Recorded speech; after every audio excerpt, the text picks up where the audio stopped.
முதல் தூக்கி என்கிட்ட கூட்டிகிட்டு வரப்ப சின்ன தேவன் தான் சொல்லி காமிச்சாங்க.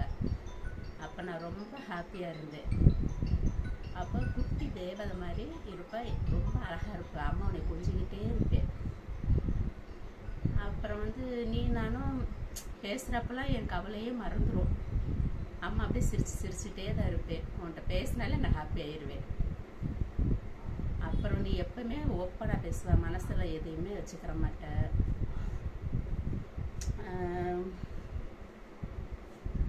எப்போ கோவம் வந்தாலும் டக்குன்னு மறந்து உடனே சிரித்து பேசிடுவேன்.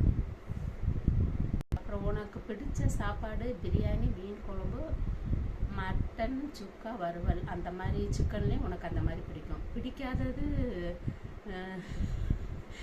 பீட்ரூட்டு சாம்பார், சுத்தமாக உனக்கு பிடிக்காது.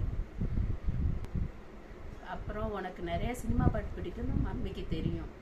உனக்கு எனக்கும் பிடிச்ச ஒரே பாட்டு என்னது? நெஞ்சில் ஜில் காலு கன்னத்தில் முத்தமிட்டா, நீ கன்னத்தில் முத்தமிட்டா, ஒரு தெய்வம் தந்த பூவே நீ. அது மாதிரி தான் எனக்கு. பாப்பா, இப்போ நீ ஒரு குடும்ப பொண்ணாயிட்ட, எனக்கு ரொம்ப சந்தோஷம். அது நல்ல குணத்தோட இப்படி மாப்பிள்ளை கிடைக்கிறதுக்கு நீ ரொம்ப கொடுத்து வச்சுருக்கணும். மாப்பிள்ளையோட நீ 100 வருஷம் பிள்ளை குட்டியோட ரொம்ப சந்தோஷமாக வாழணும்.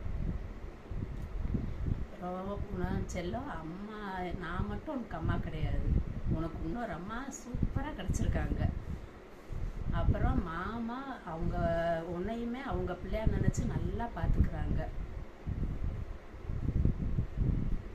அப்புறம் இன்னொன்று என்னாச்சு, மாப்பிள்ளை, அம்மா, மாமா, சசி எல்லாருமே உனக்கு காடு கொடுத்தா ரொம்ப பெரிய கிஃப்ட்டு. அதை விட்டால் நல்லா இறுக்கி பிடிச்சி வாழ்க்கை பூராமே சந்தோஷமாக ஹாப்பியாக இருக்கும்.